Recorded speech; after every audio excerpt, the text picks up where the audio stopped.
Nektari Gjumas.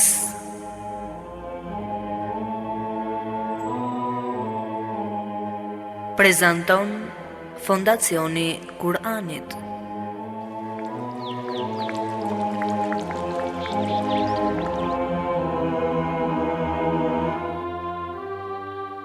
Gjumaja, dita më e bukur e javës. Gjumaja, simboli unitetit të muslimanëve. Gjumaja, koha e të shkuarit më pranë Allahut. Gjumaja, lulishte me lule të shumta e të ndryshme, me të cilat zbukurohet shpirti. Eja një çdo të gjuma të shëtisim me kopshtin e mbushur me dije dhe të mbledhim bashkë nektarin e luleve të saj e të kënaqemi me to. Çdo ditë të gjuma jemi me ju nëpërmjet emisionit Nektari Gjumas. Bismillahirrahmanirrahim. Alhamdulillahi Rabbil Alamin, wassalatu wassalamu ala Sayyidina wa Nabiyina Muhammad wa ala ahlihi tayyibin tahirin wa sahbihi al-muntajabin wa ala jami'i al-anbiya illahi wal mursalin. Me emrin e Allahut, të gjithë mëshirshmit më shpëlotet. Falënderimet më të sinqerta janë vetëm për Allahun e madhëruar.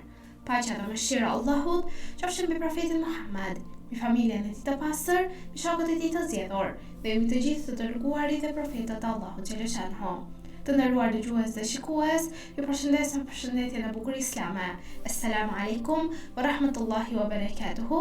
Paqja, mëshira dhe begatit e Allahut qofshin mbi ju.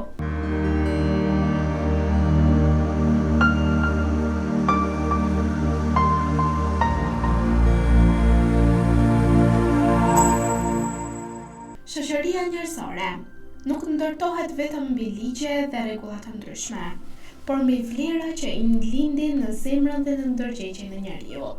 Çdo epokë ka pasur sfidat e saj, por një e vërtet mbetet e pandryshueshme. Kur mungojnë parimet e forta morale, edhe strukturat më të fuqishme fillojnë të lëkunden në atë shoqëri. Islami, si një sistem i plot jetese, nuk e sheh njeriun të ndarë nga shoqëria, por përkundrazi e sheh themelin e saj kryesor në fani. Prandaj, për të ndërtuar një shoqëri të drejtë dhe të qëndrueshme, Islami vendos theks të veçantë mbi formimin e individit përmes vlerave të larta shpirtërore dhe ato etike. Në Kur'an, Allahu i madhëruar na kujton dhe thot: vërtet, Allahu nuk e ndryshon gjendjen e një populli derisa ata të ndryshojnë atë që është në vetët e tyre. Ajeti 11 i surës Ra'd. Ky ajet na mëson se çdo reformë shoqërore fillon nga brenda njeriut, nga besimi i tij, nga morali i tij, qëllimi dhe veprat e tij.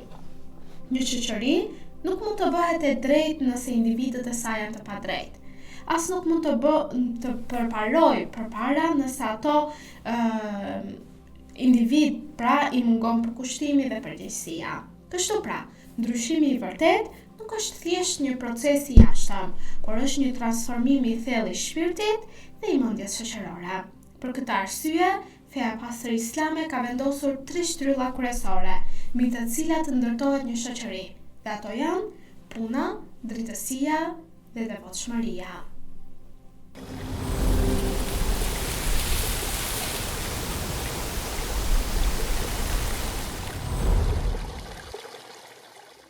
Të dashur vëllezër dhe motra, për ditën e sotme, do ju ftoja të ndiqnim së bashku surën Gjuma. Me emrin e Allahut, të gjithë mëshirshmit, mëshirëplotet. Allahun e përlëvdon gjithçka që gjendet në qiell dhe në tokë. Ai është sunduesi, i shenjti, i pastër nga çdo emet, i plot fuqishmi dhe i urtë. Është ai që u solli analfabetëve një të dërguar nga gjiri i tyre, për t'u lexuar atyre shpalljet e tij, për t'i pastruar e për t'u mësuar librin dhe urtësinë, ndonsa ata më parë ishin vërtet në humbje të plot. Ai do ta dërgojë atë edhe tek të tjerë musliman nga ata, të cilët ende nuk u janë bashkuar. Ai është i plot fuqishmi, dhe i urti. Kjo është dhuntia e Allahut. Ai ja jep atë kujt të doj, Allahu zotëron dhunti të madhe. Shembulli atyre që ju besua Teurati, por pastaj nuk e zbatuan ata, i shembullen gomarit që vetëm sa i mbart librat. Sa i keq është shembulli atyre që mohojnë shpalljet e Allahut. Allahu nuk i udhëzon në rrugën e drejtë keqbërësit. Thuaj ju hebrejve, në qoftë se ju pretendoni se jeni të vetmit miq të Allahut nga të gjithë njerëzit, atëherë dëshirojeni vdekjen, po të jeni të sinqertë. Por ata kur nuk të da dëshirojnë vdekjen, për shkak të ligave që kanë bërë duart e tyre. Allahu i njeh mirë keqbërësit. Thuaj, vdekja prej së cilës po ikni do t'ju arrijë. Pastaj, ju do të ktheheni tek ai i cili e di të padukshmen dhe të dukshmen, dhe ai do t'ju njoftoj për atë që keni bërë.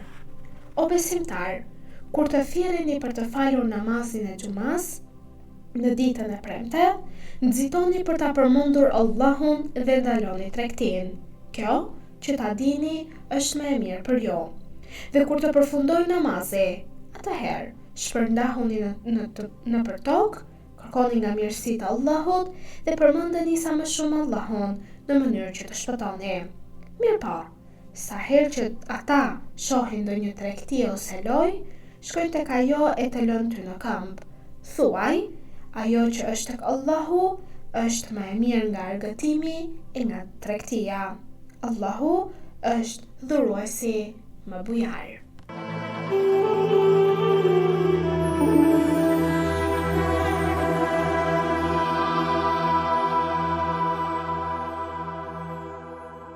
Të nderuar dëgjues dhe shikues, për ditën e sotme do të ndjekim temën si vijon, pra puna, devotshmëria, drejtësia si 3 shtyllat më ideale të shoqërisë. Shoqëria njerëzore në thelbin e saj është një ndërtim i brisht që kërkon themele të forta për të qëndruar e drejtë përballë stuhive të kohës. Historia ka treguar se çdo qytetërim që ka lulëzuar është mbështetur mbi parime të qarta morale dhe shpirtërore, ndërsa çdo rënje ka ardhur si pasojë e shpërfilljes së këtyre parimeve. Në këtë kuadër, Islami paraqet një vizion të plotë dhe të balancuar të një shoqërie ideale, e cila ngrihet mbi 3 shtylla themelore dhe bazë: puna, drejtësia dhe devotshmëria. Këto nuk janë thjesht koncepte abstrakte, por janë realiteti njerëzor dhe ai jetësor që ndërtojnë individin dhe më pas të gjithë shoqërinë. Punë nuk është vetëm një mjet për të siguruar jetën, por një akt adhurimi kur bëhet me sinqeritet dhe përgjegjësi. Në Islam, puna është e lidhur ngushtë me dinjitetin njerëzor.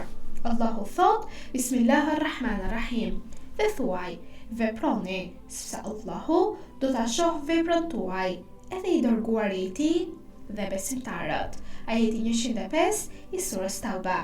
Ky ajet e ngre punën në një nivel shumë të lartë, duke e bërë atë një dëshmi të besimit ton dhe përkushtimit të njeriut që ka ndaj asaj pune. Nuk është thjesht rezultati ai që ka rëndësi, por është përpjekja që ka dhënë njeriu në atë punë, sinqeriteti dhe ndershmëria e tij që e shoqëronte në çdo hap që ai hidhte gjatë veprimit të asaj pune. Profeti Muhammed sallallahu alaihi wasallam ka thënë: Allahu e do atë rob që kur punon e bën punën e tij me përsosmëri. Ky hadith na mëson se cilësia dhe përkushtimi janë pjesë e devotshmërisë, dhe se një shoqëri ku individët punojnë me përgjegjësi dhe ndershmëri, kjo shoqëri është një shoqëri që ndërton mirëqenie, jo vetëm materiale, por edhe atë morale dhe shoqërore. Puna e ndershme pastron zemrën, largon dembelin dhe e lidh njeriu me qëllimin e tij në këtë botë. Por puna, sado e rëndësishme të jetë, nuk mjafton pa drejtësinë, sepse drejtësia është shtylla që e mban në ekuilibër çdo marrëdhënie shoqërore dhe njerëzore në këtë univers. Ajo është themeli mbi të cilin ndërtohet besimi ndërmjet njerëzve. Pra nëse unë besoj tek ai tjetri, kam besim se ai është i drejtë, do gjykoj në mënyrë të barabartë dhe nuk do t'i hyj në hak askujt, atëherë aty fillojnë ato lidhjet e ngushta me njëri tjetrin në bazë të besimit, në bazë të drejtësisë dhe në bazë të punës që ai tjetri ofron ndaj teje. Allahu urdhëron në Kur'an dhe thot: Bismillahirrahmanirrahim. Vërtet, Allahu urdhëron drejtësi, bamirësi dhe dhënje ndaj të afërmve. Ajeti 90 i surës Nahl. Ky ajet është një prej ajeteve më gjithëpërfshirëse që përmbledh moralin islam. Pra ne duhet të jemi të drejtë, duhet të tregojmë bamirës dhe duhet të japim ato çfarë kemi nga ato të mira që na ka dhënë Allahu ndaj të afërmve, ndaj jetimëve, ndaj të vobegtëve e ndaj njerëzve në nevojë. Drejtësia në islam nuk është selektive. Ajo nuk njeh dallim mes të pasurit apo të varfrit, nuk njeh dallim mes mikut dhe armikut, sepse Allahu thot: "O ju që besuat, qëndroni fort në drejtësi, si dëshmitar për Allahun, edhe nëse është kundër vetes suaj, prindërve apo dhe të afërmve." Ajeti 135 i surës Nisa. Ky është një standard i lartë moral që sfidon egon dhe interesat personale. Një shoqëri që zbaton këtë parim është një shoqëri ku sundon paqja dhe siguria, sepse askush nuk ndihet i pa drejtësuar dhe nuk i hyet në hak askujt në atë shoqëri. Imam Aliu, paqja qoftë mbi të, ka thënë: drejtësia vendos gjërat në vendin e tyre. Kjo thënie e shkurtër përmban një urtësi të thellë se drejtësia është rendi natyror i gjërave. Kur ajo mungon, çdo gjë devijon, marrëdhëniet prishen dhe shoqëria rrëshqet drejt kaosit.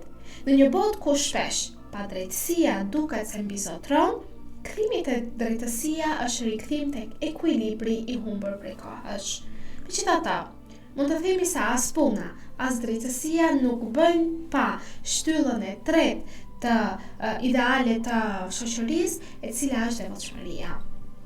Kjo ndjenjë është ndjenja e brendshme që lidh njeriu me Allahun, që e bën atë të vetëdijshëm për çdo veprim dhe qëllim të tij.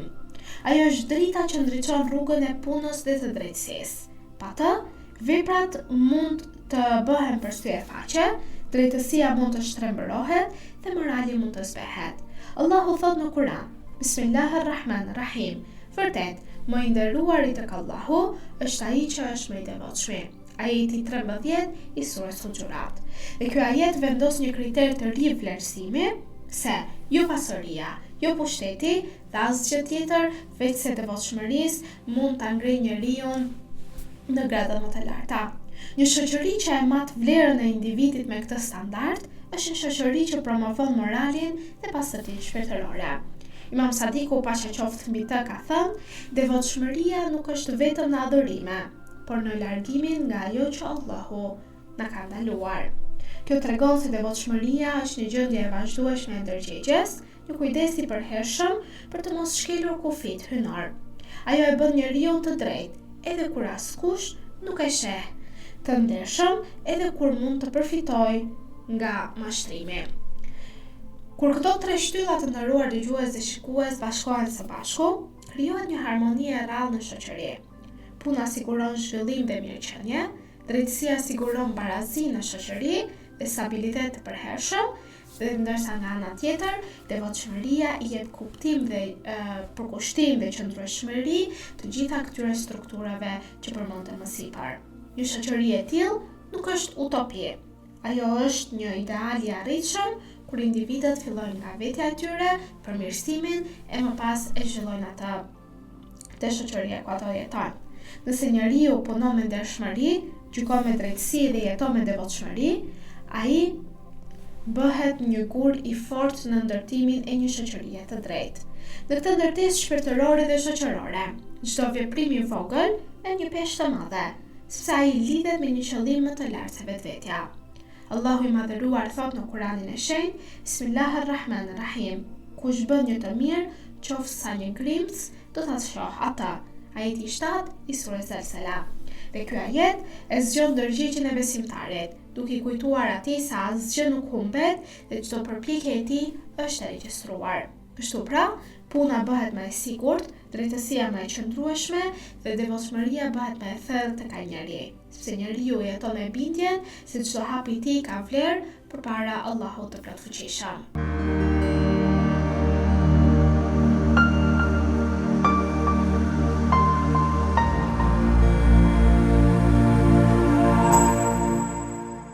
Të dashur vëllezër dhe motra, Imam Aliu, paqja qoftë mbi të, na thot se kush e rregullon marrëdhënien e tij me Allahun, Allahu ja rregullon marrëdhëniet e tij me njerëzit.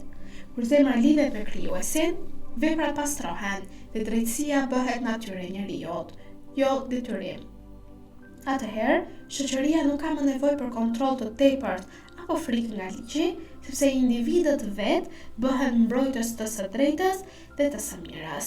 Kjo është forma më e lartë e një shoqërie ideale, ku morali buron nga brenda e nga brendtia e njeriut dhe reflektohet në çdo aspekt të jetës së tij.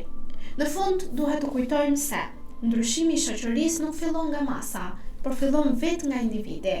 Dhe Allahu thot, vërtet, Allahu nuk e ndryshon gjendjen e një populli derisa ata të ndryshojnë atë që është në vetet e tyre. Ajeti 11 i surës Ra'd. Ky është çelësi i çdo reforme të vërtet, kur zemrat pastrohen, veprat përmirësohen, dhe kur veprat përmirësohen, shpirti gjen atë paqen dhe ndriçon të gjithë shoqërinë në ban.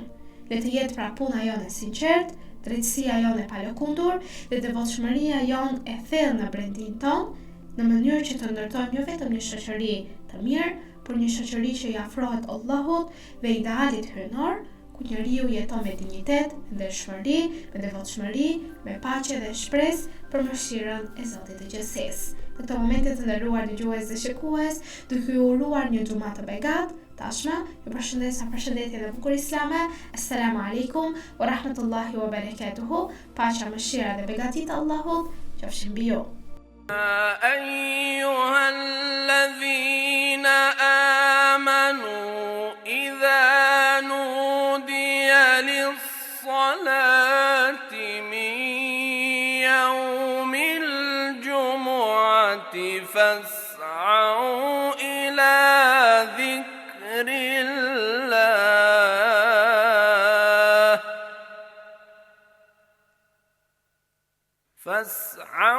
إلى ذكر الله وذروا البيع ذلكم خير لكم إن كنتم تعلمون.